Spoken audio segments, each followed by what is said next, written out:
Hello everyone, welcome to DC teachers academy.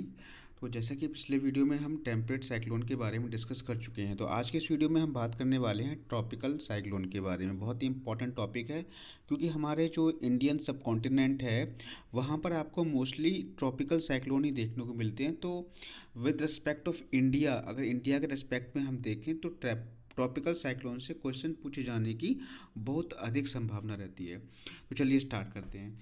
तो देखिए, tropical cyclone जैसा कि नाम से इंडिकेट हो रहा है कि ट्रॉपिकल साइक्लोन कहाँ पाए जाते हैं, ट्रॉपिक रीजन में ही पाए जाते हैं। ये मैंने आपको पिछले वीडियो में बताया था। जो हमारे टेम्परेट साइक्लोन है वो मिड लैटिट्यूड रीजन्स यानी 35 से 65 डिग्री के जो एरिया होता है उसके बीच में पाए जाते हैं, और हमारे जो ट्रॉपिकल साइक्लोन है वो 5 से 35 डिग्री के बीच में दोनों हेमिस्फीयर्स में पाए जाते हैं। तो देखिए, देख cyclone, तो a weather system in which wind revolve inwardly to an area of low atmospheric pressure is called cyclone। तो ये तो साइक्लोन में तो सबको ही पता होता है कि जो लो एटमॉस्फेरिक एरिया जो क्रिएट होता है उसके चारों तरफ जो विंड इनवर्डली मूव करती है, रिवॉल्व करती है, वहीं पर क्या बनते हैं, हमारे साइक्लोन्स बनते हैं। साइक्लोन में तो अंदर की तरफ क्या होता है, लो प्रेशर ही रहता है। ठीक है। Tropical cyclone are violent storms that originate over ocean in tropical areas and travel over the coastal area. तो देखो, यहाँ पे क्या है, जो टेम्परेट साइक्लोन्स थे ना, हमने टेम्परेट साइक्लोन्स में पढ़ा था कि उनके लिए ज़रूरी नहीं है कि वो सिर्फ और सिर्फ ओशियन एरिया में ही डेवलप होते हैं, वो आपके कॉन्टिनेंटल एरिया में भी डेवलप हो जाते हैं। ठीक है। बिकॉज जो टेम्परेट साइक्लोन्स होते हैं उनके लिए जो रीज़न होता है वो फ्रंट्स होते हैं, फ्रंट्स के द्वारा ही हमारे टेम्परेट साइक्लोन्स बनते हैं। बट ट्रॉपिकल साइक्लोन मुख्य रूप से क्या मतलब 100% ओशियन पर ही डेवलप होते हैं। और ओशियन पर डेवलप क्यों होते हैं इसके बारे में बात करेंगे। बिकॉज ओशियन से क्या मिलती है, उन्हें मॉइस्चर मिलती है। ठीक है, मॉइस्चर मिलती है, लेटेंट हीट मिलती रहती है।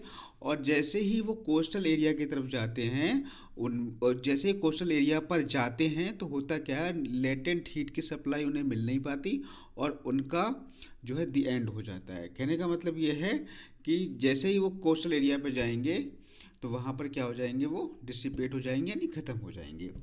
ठीक है।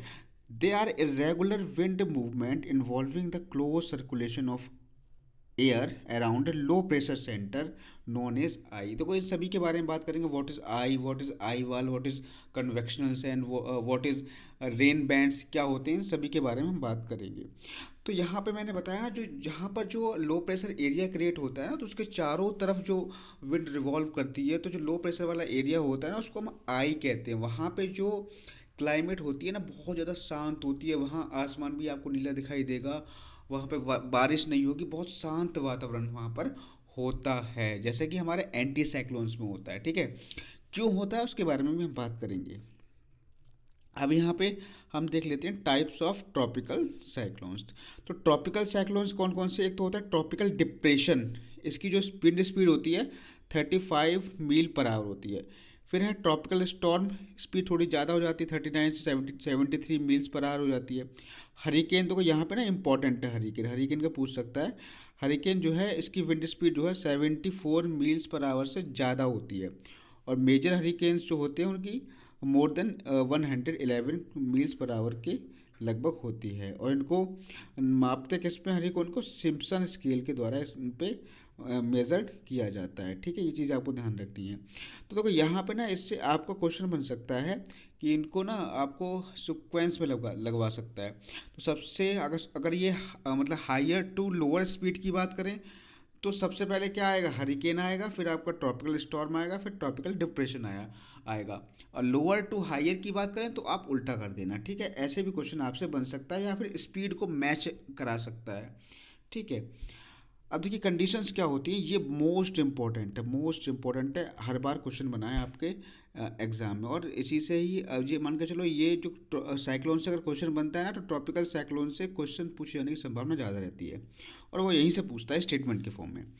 तो देखो यहाँ पे कंडीशंस क्या क्या हो सकती है। देखो सबसे पहली बात तो लार्ज सी सरफेस होनी चाहिए और उसका टेम्परेचर जो हायर देन 27 डिग्री सेल्सियस होना चाहिए। कहीं कहीं पर 26.5 डिग्री सेल्सियस भी लिखा रहता है, तो ये चीज़ आपको ध्यान रखना है। बिकॉज देखो जब टेम्परेचर ज़्यादा होगा तभी तो वहाँ पर मॉइस्चर क्रिएट होगी, तभी तो अब वहाँ पे इवापोरेशन होगा, होगा तभी तो लेटेंट हीट मिलेगी, है ना।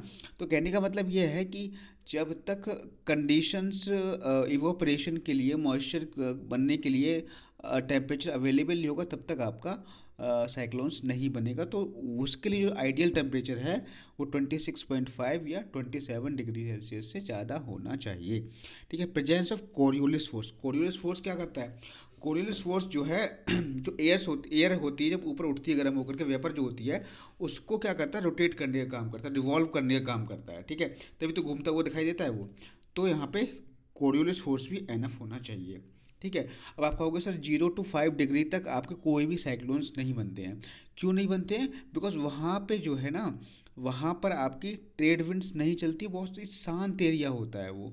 ठीक है। तो इसीलिए 0 to 5 डिग्री पर इनको हम डोल्ड्रम्स कहते हैं, उस एरिया में आपके साइक्लोन्स नहीं बनते। साइक्लोन आपके 5 to 35 डिग्री के बीच में ही दोनों हेमिस्फीयर में ट्रॉपिकल साइक्लोन आपको देखने को मिलेंगे। ठीक है। अब यहाँ पर देखोगे small variation in the vertical wind speed, vertical जो विंड स्पीड्स होती है उसमें भी आपके वेरिएशंस होने चाहिए। A pre existing weak low pressure area, देखो लो प्रेशर एरिया तो होगा तभी तो आपको बनेंगे। देखो जब लो प्रेशर एरिया होगा, जैसे मान लो यहाँ पर लो प्रेशर एरिया है, तो यहाँ पर क्या होगी, आसपास की एयर इसके स्पेस को ऑक्यूपाई करने की कोशिश करेगी। और यहाँ पे लो प्रेशर एरिया क्यों बनता है? क्योंकि यहाँ पे ज़्यादा गर्म हो जाता है, गर्म होता है तो एयर ऊपर की तरफ उठती है, वार्म एयर, तो यहाँ पे लो प्रेशर क्रिएट हो जाता है। तो आसपास की एयर इस लो प्रेशर एरिया में आती है और आकर के वो भी गर्म हो जाती है, वो भी ऊपर की तरफ उठती है। तो इस तरीके से क्या होता है, ये ऊपर की तरफ उठेगी गर्म एयर होके, और जब ऊपर की तरफ उठती है ना, तो ऐसा नहीं है कि सीधी फॉर्म में उठेगी, ये कोरियोलिस फोर्स के कारण रोटेशनल फॉर्म में ऊपर की तरफ उठती है। ठीक है। अब ये ऊपर की तरफ उठेगी, फिर ठंडी होकर के फिर ये क्या जाएगी, ठंडी होकर के फिर नीचे सबसाइड करेगी, फिर ये इधर इधर इधर की तरफ भागेगी, फिर यहाँ पे ऊपर की तरफ जाएगी, फिर ये नीचे की तरफ आएगी। ठीक है। तो इस तरीके से एक साइकिल बन जाती है, और ये साइकिल तब तक चलती है जब तक कि कोस्टल एरिया नहीं आ जाता। कोस्टल एरिया के पास में ये साइकिल ख़त्म हो जाती है, बिकॉज क्योंकि यहाँ पे पानी नहीं होगा। कोस्टल एरिया, कोस्टल जो हमारी कॉन्टिनेंटल एरिया होगा वहाँ पे पानी नहीं होगा, पानी नहीं होगा तो वहाँ मॉइस्चर नहीं बनेगी, मॉइस्चर नहीं बनेगी तो वहाँ पे लेटेंट हीट ऑफ वेपराइजेशन नहीं मिलेगी। ठीक है। तो ये चीज़ ध्यान रखनी है आपको। वहाँ पर जो है एक वीक लो प्रेशर एरिया वहाँ बनना जरूरी है। Upper divergence above the sea level system, upper divergence तो होगा ही, ऑब्वियस सी बात है, जब temperature more than 27 degree Celsius होगा। ठीक है। Reason for tropical cyclone to occur on the western margin of the oceans, अब ये भी यहाँ पे ना एक पॉइंट इंपॉर्टेंट हो जाता है। क्या रीजन है कि ट्रॉपिकल साइक्लोन जो है ओशन के वेस्टर्न मार्जिन्स पर ही होते हैं, ईस्टर्न पे नहीं होते। तो जो पहला रीजन है वो ये है, warm ocean current water forming a thick layer of water with temperature greater than 27 degree Celsius available and supplies enough moisture to the stock. अब देखो यहाँ पे कहने का मतलब क्या है, जैसे मान के चलो अगर मैं यहाँ पर फॉर एग्ज़ाम्पल ये हमारा मान के चलो ये हमारा अफ्रीका कॉन्टिनेंट है। ठीक है। और यहाँ पर आपके हैं, ये आपका है साउथ अमेरिका। ठीक है। तो यहाँ पे आपको देखोगे तो यहाँ पे बीच में क्या है, साउथ अटलांटिक सी है, साउथ अटलांटिक सी आपको यहाँ पे देखने को मिलेगा। तो यहाँ पे आप देखोगे ये जो मार्जिन है, ये वाला जो मार्जिन है, ये है हमारा ईस्टर्न मार्जिन, और ये है हमारा वेस्टर्न मार्जिन। किसके किसके लिए हम बात कर रहे हैं, ये हम बात कर रहे हैं ओशियन के लिए। ठीक है। अगर हम कॉन्टिनेंट के लिए देखें तो कॉन्टिनेंट के लिए ये वेस्टर्न है और ये वाला कॉन्टिनेंट के लिए ईस्टर्न है। लेकिन अगर ओशियन के कंटेक्स्ट में देखें तो ये ईस्टर्न हो जाएगा, ये हमारा वेस्टर्न मार्जिन हो जाएगा। अब यहाँ पे होता क्या है, देखो ईस्टर्न मार्जिन पे अगर आपने ओशियन करंट्स पढ़ी होगी, या मैं आपको पढ़ाऊंगा जब आपको आपकी ओशियनोग्राफी स्टार्ट होगी, तो ओशियन करंट मोस्टली देखा जाता है कि जो ईस्टर्न एरिया पे कॉन्टिनेंट के वेस्टर्न एरिया पे और जो ओशियन के ईस्टर्न एरिया पे कोल्ड करंट फ्लो होती हैं। कोल्ड करंट होने के कारण यहाँ पे क्या होता है, पानी ठंडा होता है। अब ठंडा पानी ट्रॉपिकल साइक्लोन्स के लिए क्या है, ट्रॉपिकल साइक्लोन बनेंगे ही नहीं अगर आप पानी आपका ठंडा रहेगा। और ये हमारा जो वेस्टर्न रीजन है ओशियंस का, वहाँ पे आपकी वार्म ओशन करंट फ्लो होती है, तो पानी का टेम्परेचर वहाँ पे आइडियल बना रहता है 26.5 या 27 डिग्री सेल्सियस। इसीलिए ट्रॉपिकल साइक्लोन जो है वेस्टर्न मार्जिन, ओशियन के वेस्टर्न मार्जिन बनते हैं। ये चीज़ आपको आगे हम बात करते हैं। On the other hand the cold ocean currents lower the surface temperature of the eastern parts of the tropical oceans making them unfit for beating of cyclone storm. तो वही बात कह रहा है, जो कोल्ड ओशियन करेंट्स होती हैं कहाँ पर, ईस्टर्न मार्जिन पर, ईस्टर्न पार्ट्स पर, ठीक है, वो क्या करती हैं, अनफिट करती हैं for formation of the tropical cyclones. ठीक है, अब देखो अगला एक एक्सेप्शन है, अपवाद है। अगर मान लीजिए कोई ऐसा साल है जहाँ पर उस साल में अगर अनलीनो आया हो। अनलीनो क्या है, हम ओशिनोग्राफी में आपको बताएंगे डिटेल में, व्हाट इज़ लालीना, अनलीनो, और जो आपका एंसो इवेंट होता है। ठीक है, ये सभी चीज़ों के बारे में बात करेंगे हम ओशिनोग्राफी में। तो देखो एलिनो ईयर्स में क्या होता है कि यहाँ पे ना पासा उल्टा पड़ जाता है। उल्टा पड़ जाता है मतलब यहाँ पे जो ईस्टर्न वाला जो पार्ट होता है ओशियन का वो गर्म हो जाता है और वेस्टर्न वाला पार्ट ठंडा हो जाता है। तो यहाँ पे क्या है, वॉकर सेल वीक पड़ जाता है, तो यहाँ पे थोड़ा उल्टा होता है, इसलिए अपवाद यहाँ पे कह सकते हो। उस समय क्या होता है, जो आपका ईस्टर्न रीजन है वहाँ पर आपके जो है साइक्लोन देखने को मिल सकते हैं। अब देखिए यहाँ पे source of latent heat, ocean and mixing of water. देखो यहाँ पर आपकी जो ये भी एक कंडीशन है, यहाँ पे जो लेटेंट हीट जो है यहाँ पर प्रॉपर होनी चाहिए। Waters having temperature equals to और greater than 27 degree Celsius is the source of moisture that feeds the storm. देखो यहाँ पे ना जो स्टॉर्म बनता है, जो साइक्लोन बनता है ना, उसका जो फ्यूल होता है वो क्या होती है, मॉइस्चर होती है। जब तक मॉइस्चर रहेगी, बनती रहेगी, तब तक वो साइक्लोन अच्छी तरीके से काम करता रहेगा, चलता रहेगा, उसकी स्पीड भी ज़्यादा बनी रहेगी। जैसे ही मॉइस्चर ख़त्म होती है, मॉइस्चर का कनेक्शन ख़त्म हो जाता है, वैसे ही वो जो है आपका डिसिपेट हो जाता है। The depth of the warm water 26 से 27 degree Celsius should extend up to the 60 to 70 metre from the surface of the ocean. अब यहाँ पे जो वार्म वाटर होना चाहिए ना, वो 60 से 70 मीटर तक जो डेप्थ वाला वाटर वो उतना ही गर्म होना चाहिए, तभी आपकी मॉइस्चर बनेगी। So that the deep convection current with in the water do not churn and mix the cooler water with the warmer water near the surface. ठीक, अब यहाँ पे देखो कोरियोलिस फोर्स उतना ही ज़्यादा इंपॉर्टेंट होता है। कोरियोलिस फोर्स जो है यहाँ पर जीरो होता है कहाँ, इक्वेटर पे। तो आप देखते हो 0 to 5 डिग्री के बीच में कोई भी आपको ट्रॉपिकल साइक्लोन देखने को नहीं मिलता है। मोस्टली आपको देखने को मिलते हैं 10 to 20 डिग्री के बीच में। अब देखो स्टेजेस क्या होती हैं इसके डेवलपमेंट की। तो यहाँ पे हम अगर बात करें स्टेजेस की, तो पहले जो स्टेज है वो आपकी formation and initial development of stage है। अब इसमें होता क्या है, movement of water vapour and heat from the warm ocean to the overlying air mostly through evaporation from the sea surface is key to the creation and early development of cyclone storm. तो यहाँ पे है क्या, जो movement होता है water vapour का, water जब मतलब गर्म इतना ज़्यादा हो जाता है, 27 डिग्री सेल्सियस तक गर्म हो जाता है, तो वहाँ पे वाटर वेपर बनना स्टार्ट हो जाता है। वाटर वेपर बनना जब स्टार्ट हो जाता है, वही हमारी इनिशियल डेवलपमेंट स्टेज होती है। वहीं पे क्या बनता है, आपका लो प्रेशर बनता है। यही हमारी क्या है, इनिशियल डेवलपमेंट स्टेज है। Convection with condensation of rising air above the ocean surface facilitates for the formation of vertical cumulus clouds. अब होता क्या है, यहाँ पे कन्वेक्शन होगा। कन्वेक्शन मतलब वाटर वेपर ऊपर की तरफ उठेगी, ऊपर की तरफ उठेगी तो ऊपर टेम्परेचर कम मिलेगा, तो वहाँ पर ठंडी होगी, ठंडी होगी तो वहाँ पे क्या बनाएगी, क्यूमुलस क्लाउड्स वहाँ पर बनाएगी ऊपर जा करके। अब देखो यहाँ पे आती है मैच्योर स्टेज। मैच्योर स्टेज में क्या होता है, the air moves up thunderstorm as a tropical storm intensify and it tends to spread out horizontally at the tropopause level। अब एयर क्या होती है, ऊपर की तरफ उठती है। ऊपर की तरफ उठेगी तो मतलब कहाँ तक उठती है, जैसे मान लो ये आपकी अर्थ सरफेस है, ऊपर की तरफ एयर उठ रही है, ये उठ रही है स्पाइरल फॉर्म में। ठीक है, अब यहाँ पे मान लो ट्रोपोपॉज है, यहाँ पे क्या है, ट्रोपोपॉज, तो यहाँ तक उठेगी। यहाँ से उठने के बाद में फिर वो ये हॉरिजेंटली मूव करेगी। कैसे मूव करेगी, हॉरिजेंटली मूव करेगी, फिर ये नीचे की तरफ आएगी। ठीक है, इस तरीके से मूव करती है।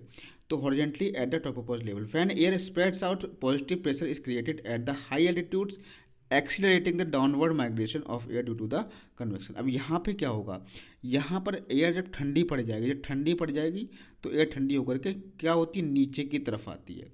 ठीक है, when subsidence is induced the air warms up due to the compression resulting a warm eye low pressure centre. अब यहाँ पे होता क्या है, अब यहाँ पर अब आपका सब्सिडेंस स्टार्ट होता है।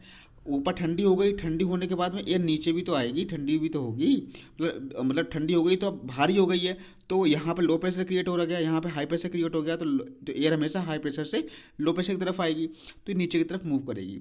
जब ये नीचे की तरफ मूव करेगी, ठीक है, तो यहाँ पर जब नीचे की तरफ मूव करेगा तो यहाँ पर ये आई वाले एरिया में शांत वातावरण मिलेगा। मैंने क्या होता है, जो स्टेबल कंडीशन है वो क्या होती है, स्टेबल कंडीशन में एयर ऊपर से नीचे की तरफ आती है, और अनस्टेबल कंडीशन में एयर नीचे से ऊपर की तरफ जाती है।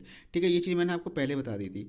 अब यहाँ पे क्या होगा, जो आई वाला रीजन है, आई वाले रीजन में क्या होगा, एयर ठंडी होकर के नीचे की तरफ आएगी, तो वहाँ पे आपको एंटी साइक्लोनिक कंडीशन मिलेगी, वहाँ पे आपको वातावरण साफ मिलेगा। यानी आई वाला जो क्षेत्र होता है वहाँ पर आपको खुला आसमान देखने को मिलेगा, नीला आसमान देखने को मिलेगा, वहाँ पर आपको कोई बादल नहीं मिलेंगे, कोई बारिश नहीं होगी, कोई तूफान नहीं आएगा, बहुत ही शांत वातावरण देखने को मिलेगा आई वाले रीजन में। ये अपने माइंड में आप ध्यान रखना, क्वेश्चन बन जाता है ये।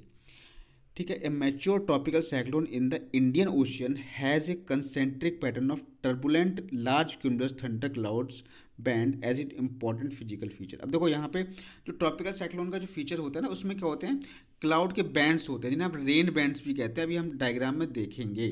ठीक है, अगला जो है तीसरा है modification and decay. As soon as it's source of warm moist air starts getting weakened और is abruptly cut off, a tropical cyclone begins to weaken in terms of cold low pressure, internal warmth and external fast speed। जैसे जैसे ये coastal area की तरफ जाता है, जैसे ही coastal पे जाता है, तो वहाँ पे क्या होता है, मॉइस्चर वहाँ से कट हो जाती है, मॉइस्चर कट हो जाती है, तो वहाँ पर जो है इसको जो लेटेंट हीट मिलती है, लेटेंट हीट मिलने के कारण वहाँ का जो कनेक्शन फ्यूल होता है उसका ख़त्म हो जाता है, मतलब लेटेंट हीट तो उसका फ्यूल था वही ख़त्म हो गया, तो वहाँ पे क्या होगा, आपका जो ट्रॉपिकल साइक्लोन है वो वीक हो जाएगा। ठीक है, इसके बाद अब हम यहाँ पर स्ट्रक्चर के बारे में बात कर लेते हैं ट्रॉपिकल साइक्लोन का। तो पहला जो स्ट्रक्चर है वो है आई। आई से क्वेश्चन बनता है। आई जो बीच वाला एरिया होता है, ये वाला एरिया, यहाँ पे जो एयर स्पाइरल करके ऊपर की तरफ जाती है इस तरीके से, तो बीच वाला एरिया आपको दिख रहा है ना, ये खाली सा दिख रहा है, ये इसको हम आई कहते हैं। इसमें एयर जो होती है सबसाइड होती है, और जहाँ एयर सबसाइड होगी वहाँ स्टेबल कंडीशन बनेंगी, वहाँ पे आपका मौसम साफ होगा। तो यहाँ पर आप ये देखोगे, द आई इज अ रफली circular area at the centre of a tropical cyclone with relatively mild winds and favourable weather. तो ये क्या होता है, एक सर्कुलर एरिया होता है eight the centre of A tropical cyclone, tropical cyclone के सेंटर पर, जहाँ पे होती है बहुत कम विंड्स होती हैं एंड फेवरेबल वेदर होती है। ठीक है, there is a little no precipitation, यहाँ पे प्रेसिपिटेशन बहुत कम या ना के बराबर होता है। Blue sky can see. Eye is an area with the lowest surface pressure and the warmest temperature aloft in the higher levels. ठीक है, तो यहाँ पर आप देख सकते हो ये सबसाइडिंग एयर है, ये वार्म सबसाइडिंग एयर है, ये नीचे की तरफ क्या करेगी, सबसाइड कर रही है। तो यहाँ पर जब एयर सबसाइड करती है ना, जब एयर सबसाइड करती है भाई, तो वहाँ पर जो मौसम सही रहता है। अब यहाँ पर देखो, ये आई वॉल का रीजन जो है, यहाँ पर एयर जो गर्म होती है वो ऊपर की तरफ जा रही है, ऊपर की तरफ जा रही है, तो ट्रोपोपॉज के पास जाकर के ये हॉरिजॉन्टल हो जाती है। यहाँ पे देखो ये हो गई हॉरिजॉन्टल। ठीक है, और यहीं पर भी, यहीं पर ही क्या होते हैं, आपके रेन बैंड्स बनते हैं। तो ये आपके रेन बैंड्स बनने हैं। ठीक है, ये आपके क्या बनना है, रेन बैंड्स बनना है। तो यहाँ पे रेन बैंड्स बनते हैं, तो यहाँ पे ना आपके क्यूमुलस क्लाउड्स और निम्बो स्ट्रेटस क्लाउड्स यहाँ पे बनेंगे, जो कि आपकी बारिश करते हैं। ठीक है, ये चीज़ आपको ध्यान रखनी है। अगला जो है यहाँ पर, the eye temperature can be 10 degree Celsius और warmer than the surrounding environment at a height of 12 kilometres, but only 0 to 2 degree Celsius warmer near the surface in a tropical cyclone. अब देखो यहाँ पे जो टेम्परेचर होता है, ठीक है, जो टेम्परेचर होता है वो आपका सरफेस पर ज़्यादा, सरफेस पर कम होता है, अपर हाइट पर ज़्यादा होता है। अपर में आपको देखोगे तो 10 डिग्री सेल्सियस मिल जाएगा, लेकिन नियर द सरफेस आपको 0 से 2 डिग्री सेल्सियस मिलेगा। Eyes vary in size from 8 kilometres to over 200 kilometre. तो ध्यान रखना है, 8 से 200 किलोमीटर तक बड़ी होती है। आई बहुत छोटी नहीं, बहुत बड़ा एरिया होता है। अब आई वॉल ये खतरनाक एरिया होता है, यहाँ पर आपको मिलेगी, यहाँ पे आपको स्ट्रॉन्गेस्ट सरफेस विंड देखने को मिलेंगी, बिकॉज यहाँ पे जो होती है, they are made up of sinking air and the eye wall has a net upward flow due to the upward drafts and down drafts. तो इसमें क्या होती है, एयर ऊपर की तरफ जाती है और अनस्टेबल कंडीशन बन जाती है। ठीक है, तो यहाँ पे स्ट्रॉन्गेस्ट सरफेस विंड्स आपको देखने को मिलती हैं। स्पाइरल बैंड्स क्या होता है, tropical storm convection is arrange into long thin rain bands that experience the same direction as the horizontal wind. Spiral bands are so named that they appear spiral into the core of the tropical storm. ठीक है, अब अगला बात करेंगे हम vertical structure of the tropical cyclone. अब देखो vertical में क्या होता है, जो लोएस्ट, इसमें 3 लेयर पाई जाती है। एक तो लोएस्ट लेयर होती है, मिडिल लेयर होती है, और एक आउटफ्लो लेयर होती है। लोएस्ट लेयर को हम इनफ्लो लेयर भी कहते हैं, और ये लगभग 3 किलोमीटर तक होती है, और ये एरिया जो होता है क्रूशियल होता है जनरेटिंग द स्टॉर्म के लिए। मिडिल लेयर जो होती है ये आपकी 3 to 7 किलोमीटर तक पाई जाती है। ठीक है। और आउटफ्लो लेयर 7 किलोमीटर से ऊपर की लेयर होती है, और ये आपकी at 12 kilometre and higher the highest outflow is founded. तो अगर हम 12 किलोमीटर के ऊपर की तरफ जाएंगे तो वहाँ पे क्या होगा, आपको ज़्यादा आउटफ्लो मिलेगा, किसका, विंड्स का। ठीक है। अब देखो ये इसका फॉर्मेशन कैसे होता है, इसका फॉर्मेशन कैसे होता है, rising of humid air. Humid air पहले क्या करेगी, राइज करेगी गर्म होकर के पहले राइज करेगी, ऊपर की तरफ राइज करेगी। ठीक है।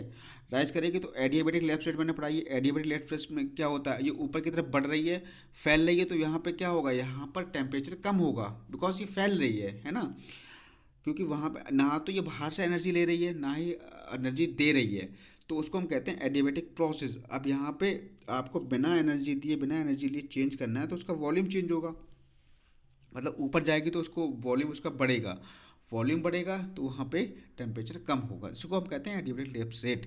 ठीक है। Fall in the temperature of air, फिर टेम्परेचर एयर के टेम्परेचर कम होगा। Condensation of moisture in the air, जब टेम्परेचर कम होगा तो कंडेंसेशन भी स्टार्ट हो जाएगा, और लेटेंट हीट ऑफ कंडेंसेशन जो होगी वो रिलीज हो जाएगी। अब ये लेटेंट हीट ऑफ कंडेंसेशन है, ये क्या करेगी, ये और जो वहाँ पर ठंडी एयर होगी उसको गर्म करेगी। तो जब एयर गर्म होगी, air gets more hot and lighter, ऊपर वाली एयर और गर्म हो गई है तो वो और ऊपर जाएगी, एयर इज फर्दर अपलिफ्टेड। ठीक है। More air comes to fill up the gap. अब मान के चलो, ये मान के चलो यहाँ पे क्या कह रहा है, तो यहाँ पे ये कह रहा है, जैसे यहाँ पे ये अर्थ सरफेस है, यहाँ से एयर ऊपर की तरफ गई, और मान के चलो यहाँ पर ठंडी हो गई, या मान लीजिए बादल। अब यहाँ से लेटेंट हीट ऑफ वेपराइजेशन निकलेगी, जब कंडेंसेशन होगा तो लेटेंट हीट ऑफ वेपराइजेशन निकलेगी तो वो जब निकलेगी तो और यहाँ पे एयर होगी उसको गर्म करेगी, जब और एयर आसपास होगी उसको गर्म करेगी तो वो और ऊपर उठेगी गर्म होकर के। तो इस तरीके से क्या होगा, यहाँ पर साइक्लोन बनता है। तो air is further uplifted, more air comes to fill up the gap. अब यहाँ पर जो एयर का गैप हो गया, खाली हो गया, यहाँ नीचे से फिर और एयर आएगी, तो इस तरीके से अब ये ट्रोपोपॉज के पास जाकर के ये हॉरिजॉन्टली मूव करेगी, फिर नीचे की तरफ आएगी। ठीक है। इस तरीके से आएगी, फिर ये इस तरीके से पूरी साइकिल यहाँ बनती रहती है, जब कब तक बनती रहेगी, जब तक कि मॉइस्चर की सप्लाई जारी रहेगी। ठीक है। New moisture available for condensation, latent heat of condensation and the cycle repeats. इस तरीके से साइकिल क्या होती रहती है, रिपीट्स होती रहती है। ठीक है। तो यहाँ पर जो है ट्रॉपिकल साइक्लोन का डिस्ट्रीब्यूशन बताया गया है।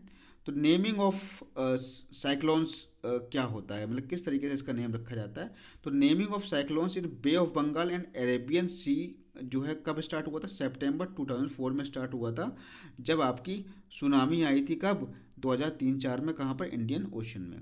तो इनके नेमिंग में होता क्या है, नेमिंग जो होते हैं इनके जो है एक रीजनल लेवल पर इनके नेम रखे जाते हैं, और इनका नेम जो होता है एक alphabetical order, and women and men's names are alternative. एक पहले लिखा जाता है मेंस के नाम पे, फिर दूसरा वुमेन्स के नाम पे, फिर मेंस के नाम पे, वुमेन्स के नाम पे, इस तरीके से ऑल्टरनेटिव लेवल पे यहाँ पे जो नाम रखे जाते हैं। तो इसमें आपकी 6 रीजनल मेट्रोलॉजिकल सेंटर्स हैं, जैसे इसमें आपका इंडियन मेट्रोलॉजिकल डिपार्टमेंट भी साथ में है, और 5 एक regional tropical cyclone warning centre है जो इसमें इसको एडवाइस देते हैं कि क्या इसका नाम रखा जाए। The advisories are issued at 13 members countries, 13 member countries हैं इसमें, जो है कौन कौन सी, बांग्लादेश है, इंडिया है, ईरान है, मालदीव है, म्यांमार है, ओमान है, पाकिस्तान है, Qatar, Saudi Arabia, Sri Lanka, Thailand, United Arab Emirates and Yemen. ये आपकी जो है 13 मेंबर्स कंट्री, इनको आपको ध्यान रखना है, नाम इंपॉर्टेंट है, आपसे पूछ सकता है। यही जो है इसका नामकरण करती हैं। The list of 169 cyclones names released by IMD in April 2020 were provided by 13 suggestion from each of the 13 countries. देखो यहाँ पे होता क्या है ना, यहाँ पे ये कह रहे हैं कि जो कंट्रीज़ होती है ना वो अल्फ़ाबेटिकल ऑर्डर में जो है नाम रखती हैं। जैसे मान लो कि चलो अब जैसे पाकिस्तान ने कोई नाम रखा, पी के बाद क्या आता, अब एस आएगा, तो अब यानी सऊदी अरबिया अब इसका नाम रखेगी। ठीक है। तो इस तरीके से अल्फ़ाबेटिकल ऑर्डर में कंट्रीज़ जो हैं इनका नाम रखती हैं। अब यहाँ पे देखो, list of 169 cyclone names released by IMD in April 2020। 2020 में 169 169 साइक्लोन्स की लिस्ट को रिलीज़ किया है IMD ने। ठीक है। Were provided 13 suggestion from each of the 13 countries. अब देखो यहाँ पे जो है ना, कैरेबियन सी में जो साइक्लोन आते हैं उनको कहते हैं हरिकेन, इंडियन ओशन में ट्रॉपिकल साइक्लोन्स, नदर्न ऑस्ट्रेलिया में विलीवरीज कहते हैं, USA में टोर्नेडोज कहते हैं, चाइना में टाइफून्स, जापान में टाइफू, और ध्यान रखना, देखो जापान में केवल टाइफू, और चाइना में टाइफून्स, फिलीपींस में बगुई। ठीक है, ये चीज़ आपको ध्यान रखना है। अब यहाँ पे देखो कलर कोड्स वेदर भी हैं, तो कुछ जो आईएमडी डिपार्टमेंट है उसने ना कुछ कलर कोड्स बताए हैं वेदर के लिए, कि पहचानने के लिए किस तरीके से हम पहचाने, तो ये हमारे लिए इतना इम्पोर्टेंट नहीं है। मिड लेटीट्यूड साइक्लोन्स के बारे में आपको बता ही चुका हूँ, क्योंकि वो आपके फ्रंट्स के कारण बनते हैं, ये हम डिस्कस कर चुके हैं ऑलरेडी। ठीक है, अब हम